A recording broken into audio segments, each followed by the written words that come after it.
Real estate lesson I recently learned. I was representing the buyer and we put in an offer for a lake house. Across the street and down a lot was a garage. These two properties were owned by the same seller. But after we put the offer in, we realized that these two lots individually were not on the same deed. The buyer at this time was applying for a mortgage. The lender is not going to lend that mortgage on the house and the lot across the street. They didn't touch. So at that time, we had a couple scenarios we came up with. One, the buyer could pay cash for the garage. Two, we could do a land contract for the garage.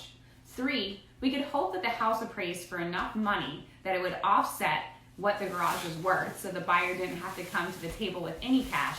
Or the other option was maybe the house appraised for X amount and the buyer only needed to come up with a little bit of cash to make up the difference between the value of the house and the value of the house and the garage. So that's something I have not come across before, and I wanted to share that. Hopefully it'll help you in your next transaction.